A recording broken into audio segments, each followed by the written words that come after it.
നമസ്കാരം, എല്ലാവർക്കും നമ്മുടെ ചാനലിലേക്ക് സ്വാഗതം. ഇന്ന് നമ്മൾ വീട്ടമ്മമാർക്ക് ഒരുപാട് ഉപകാരപ്പെടുന്ന ഒരു വീഡിയോ ആണ് കേട്ടോ കാണിക്കുന്നത്. അപ്പൊ ഇതിനായിട്ട് നമ്മൾ ഒരു തുണി എടുത്തിട്ടുണ്ട്. ഇത് നമ്മൾ സ്ക്വയർ ആയിട്ട് കട്ട് ചെയ്ത് എടുത്തിട്ടുണ്ട് കേട്ടോ. ഇത് നമ്മളെ ബ്ലൗസ് പീസിനൊക്കെ എടുക്കില്ലേ, അങ്ങനത്തെ തുണിയാണ് നമ്മൾ എടുത്തിട്ടുള്ളത്. അപ്പോൾ ഇതിന്റെ നീളവും വീതിയാണ് ഇതാ സ്ക്രീനിൽ കാണിക്കണ്ടേ. ഇനി നമ്മൾ എടുത്തിട്ടുള്ള ഈ തുണിയുടെ ഉൾഭാഗത്ത് നമ്മൾ ലൈനിങ്ങിനായിട്ട് എടുത്തിട്ടുള്ള തുണി ഉണ്ടല്ലോ, അത് നമ്മൾ സ്റ്റിച്ച് ചെയ്തിട്ടുണ്ട്. ഇതിന്റെ ഉൾഭാഗത്ത് നമ്മൾ ഇതാ ക്രോസ് ആയിട്ട് ഒരു ലൈനുകൾ പോലെ സ്റ്റിച്ച് ചെയ്തിട്ടുണ്ട്. അതുപോലെ 4 അരികു ഭാഗങ്ങളിലും സ്റ്റിച്ച് ചെയ്ത് എടുത്തിട്ടുണ്ട്. ഇനി നമുക്ക് ഇതിലേക്ക് സിബ് വെച്ച് കൊടുക്കണം. അപ്പൊ അതിനായിട്ട് സിബ് നമ്മൾ ഈ തുണിയുടെ വീതിക്ക് അനുസരിച്ചിട്ട് എടുത്തിട്ടുണ്ട്. അത് നമ്മൾ രണ്ടായിട്ടൊന്ന് വേർപെടുത്തി കൊടുക്കുക. ഇനി നമുക്ക് സിബിന്റെ ഒരു വശം തുണിയുടെ ഒരു വശത്തേക്കായിട്ട് വെച്ച് കൊടുക്കുക. അപ്പൊ സിബ് വെക്കുമ്പോൾ നല്ല ഭാഗം ഉള്ളിലേക്ക് വരുന്ന രീതിക്ക് വെച്ച് കൊടുത്തിട്ട് വേണം സ്റ്റിച്ച് ചെയ്യാനായിട്ട്. ആ ഒരു രീതിക്ക് നമുക്ക് 2 സൈഡും സ്റ്റിച്ച് ചെയ്ത് എടുക്കാം അരികിലൂടെ. അപ്പൊ നമ്മളിവിടെ 2 സൈഡിലും സിബ് ഒക്കെ സ്റ്റിച്ച് ചെയ്ത് കൊണ്ടുവന്നിട്ടുണ്ട്.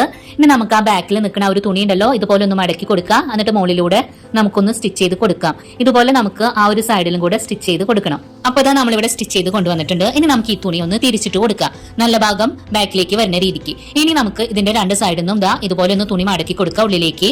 ഇനി നമുക്ക് ഇതിലേക്ക് റണ്ണർ ഇട്ട് കൊടുക്കണം. അപ്പൊ അതിനായിട്ട് സിബിന്റെ 2 സൈഡിൽ നിന്ന് നമ്മൾ റണ്ണർ ഇട്ട് കൊടുക്കുന്നുണ്ട്. ഇനി അടുത്തതായിട്ട് നമുക്ക് ഈ തുണിയുടെ ഉൾവശം ഉണ്ടല്ലോ പുറമേക്കായിട്ടൊന്ന് ഇട്ട് കൊടുക്കുക.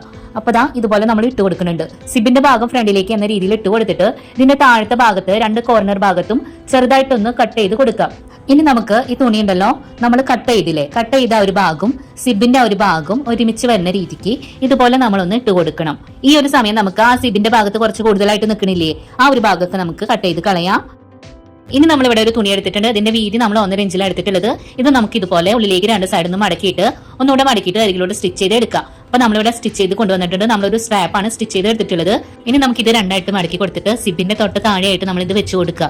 അപ്പൊ തുറന്ന വശം പുറമേക്കായിട്ട് വെച്ച് കൊടുക്കണം കേട്ടോ. എന്നിട്ട് നമ്മൾ ഇതാ അരികിലൂടെ 2 സൈഡിലും ഒന്ന് സ്റ്റിച്ച് ചെയ്ത് എടുക്കണം. അപ്പൊ ഇതാ ഇതുപോലെ നമ്മൾ 2 സൈഡിലും സ്റ്റിച്ച് ചെയ്ത് കൊണ്ടുവന്നിട്ടുണ്ട്. ഇനി നമുക്ക് ഇവിടെ 2 തുണികൾ നമ്മൾ എടുത്തിട്ടുണ്ട്, 1.5 ഇഞ്ച് വീതിയിലുള്ളത് കേട്ടോ. ഇത് നമ്മൾ സ്റ്റിച്ച് ചെയ്ത ഭാഗത്തായിട്ട് ഇതുപോലെ 2 സൈഡിലും വെച്ച് കൊടുത്തിട്ട് ഇതിന്റെ മുകളിലൂടെ അരികിലൂടെ നമുക്കൊന്ന് സ്റ്റിച്ച് ചെയ്ത് എടുക്കണം. അപ്പൊ നമ്മൾ 2 സൈഡിലും സ്റ്റിച്ച് ചെയ്ത് കൊണ്ടുവന്നിട്ടുണ്ട്. ഇനി നമുക്ക് ഇത് തിരിച്ചിട്ട് കൊടുത്തിട്ട് 2 സൈഡിൽ നിന്നും തുണി ഇതുപോലെ ഒന്ന് മടക്കി കൊടുത്തിട്ട് അരികിലൂടെ ഒന്നുകൂടെ ഒന്ന് സ്റ്റിച്ച് ചെയ്ത് കൊടുക്കാം. അങ്ങനെ നമ്മൾ 2 സൈഡിലും സ്റ്റിച്ച് ചെയ്ത് കൊടുക്കുന്നുണ്ട്. ഇതാ ഈ ഒരു രീതിക്ക് നമ്മൾ സ്റ്റിച്ച് ചെയ്തിട്ടുണ്ട് കേട്ടോ. അപ്പൊ നമ്മൾ സ്റ്റിച്ച് ചെയ്ത് എടുത്തിട്ടുള്ള ഒരു ഭാഗം ഉണ്ടല്ലോ, അതിന്റെ ഒരു സൈഡിൽ നിന്ന് നമ്മളിതാ 2 സൈഡിൽ നിന്നും തുണി പിടിച്ചിട്ട് ഇതുപോലെ കോർണർ പോലെ ഒന്ന് വെച്ച് കൊടുക്കുക. ഇതാ ഇതുപോലെ നമ്മൾ വെച്ച് കൊടുത്തിട്ടുണ്ട് കേട്ടോ. ഇനി നമുക്ക് ഇതിന്റെ ഒരു കോർണർ ഭാഗത്തുനിന്ന് താഴത്തെ ഭാഗത്തുനിന്ന് നമ്മൾ 3 ഇഞ്ച് മാർക്ക് ചെയ്ത് കൊടുക്കുക. മുകളിലേക്ക് സിബ് വെച്ച ഒരു ഭാഗത്തേക്ക് നമ്മൾ 4.5 ഇഞ്ച് മാർക്ക് ചെയ്ത് കൊടുത്തിട്ട് അത് രണ്ടും ജോയിന്റ് ആക്കിയിട്ട് ഒരു ലൈന് വരച്ചു കൊടുക്കുക. ഇതേ സെയിം രീതിയിൽ നേരെ ഓപ്പോസിറ്റ് കോർണർ ഭാഗത്തും നമ്മൾ സിബ് വെച്ച ഭാഗത്ത് നമ്മൾ 4.5 ഇഞ്ച് മാർക്ക് ചെയ്ത് കൊടുക്കുക. താഴത്തെ ഭാഗത്തേക്ക് നമ്മൾ 3 ഇഞ്ച് മാർക്ക് ചെയ്ത് കൊടുക്കുക. എന്നിട്ട് അത് ജോയിന്റ് ആക്കിയിട്ട് അവിടെ ഒരു ലൈന് വരച്ചു കൊടുക്കുക. ഇപ്പൊ നമ്മൾ ഇതിന്റെ ഒരു സൈഡാണ് ലൈനുകൾ വരച്ചു കൊടുത്തിട്ടുള്ളത്.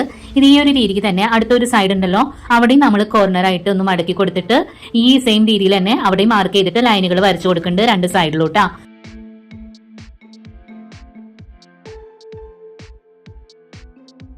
അപ്പൊ നമ്മൾ ലൈനുകൾ വരച്ചു കൊടുത്തിട്ടുണ്ട്. ഇനി ഇതിന്റെ മുകളിലൂടെ നമുക്ക് സ്റ്റിച്ച് ചെയ്ത് എടുക്കണം.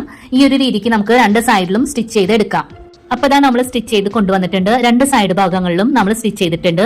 ഇനി നമുക്ക് സ്റ്റിച്ച് ചെയ്തതിന്റെ മുകൾ ഭാഗത്തായിട്ട് ആ കോർണർ പോലെ നിൽക്കുന്ന ഒരു ഭാഗം ഉണ്ടല്ലോ, അത് നമുക്ക് 4 സൈഡിൽ നിന്നും കട്ട് ചെയ്ത് മാറ്റാം. അപ്പൊ നമ്മളിവിടെ കട്ട് ചെയ്ത് മാറ്റിയിട്ടുണ്ട് കേട്ടോ. ഇനി നമുക്ക് ഈ ഒരു ഭാഗത്ത് നമ്മൾ 4 പീസ് തുണികൾ എടുത്തിട്ടുണ്ട്. ഇവിടെ നമുക്ക് ഒരു കവറിങ് പോലെ സ്റ്റിച്ച് ചെയ്ത് കൊടുക്കണം. നമ്മൾ ആദ്യം കവറിങ് പോലെ സ്റ്റിച്ച് ചെയ്തിട്ടുണ്ടായിരുന്നില്ലേ സിബ് വെച്ച് അവിടെ, ആ ഒരു രീതിക്ക് ഇവിടെയും കൂടെ നമ്മളൊന്ന് കവർ ചെയ്ത് സ്റ്റിച്ച് ചെയ്യുന്നുണ്ട് കേട്ടോ. അപ്പൊ ഇതാ നമ്മൾ സ്റ്റിച്ച് ചെയ്ത് കൊണ്ടുവന്നിട്ടുണ്ട്. ഇനി നമുക്ക് സിബ് ഓപ്പൺ ആക്കിയിട്ട് ഇത് നല്ല വശത്തേക്ക് ഇട്ട് കൊടുക്കാം. ഇനി നമ്മൾ ഇതിന്റെ ഉൾവശത്ത് കോർണർ ഭാഗങ്ങളൊക്കെ കൈകൊണ്ടൊന്നു ഇതുപോലെ റെഡിയാക്കി കഴിഞ്ഞാൽ നമ്മുടെ പൗച്ച് ഇവിടെ റെഡി ആയിട്ടുണ്ട് കേട്ടോ. അപ്പൊ ഇത് നമ്മൾ അത്യാവശ്യം വലിയൊരു പൗച്ച് ഉണ്ടാക്കി കാണിച്ചിട്ടുള്ളത്. ഇതിന്റെ ഉൾവശമൊക്കെ അത്യാവശ്യം തന്നെ നമുക്ക് സ്പേസ് ഉണ്ട് കേട്ടോ. അപ്പൊ നമുക്കിത് ക്രീം സാധനങ്ങൾ അങ്ങനെയുള്ള സംഗതികളൊക്കെ ഇതിൽ വെക്കാനായിട്ട് പറ്റും. അല്ലെങ്കിൽ എങ്ങനെയെങ്കിലൊക്കെ യാത്ര പോകുന്ന സമയത്ത് നമുക്കിത് ഉപയോഗിക്കാനായിട്ട് പറ്റും കേട്ടോ. നമ്മുടെ ചെറിയ ചെറിയ സാധനങ്ങളൊക്കെ നമുക്ക് ഇതിലേക്കായിട്ട് വെക്കാം. അപ്പൊ ഇതാ ഇത്ര തന്നെ ഉള്ളൂ. ഈ വീഡിയോ നിങ്ങൾക്ക് ഉപകാരപ്പെടുകയാണെന്നുണ്ടെങ്കിൽ ഒന്ന് ലൈക്ക് തരാനും നിങ്ങളുടെ ഏതെങ്കിലും ഫ്രണ്ട്സിന് ഷെയർ ചെയ്ത് കൊടുക്കാനും മറക്കരുത്. നമ്മുടെ ചാനൽ ആദ്യമായിട്ട് കാണുന്നവരാണെങ്കിൽ പ്ലീസ് ഒന്ന് സബ്സ്ക്രൈബ് ചെയ്ത് സപ്പോർട്ട് ചെയ്യണേ. ഇനി അടുത്തൊരു ദിവസം നല്ല വീഡിയോ ആയിട്ട് വരാം. Thanks for watching.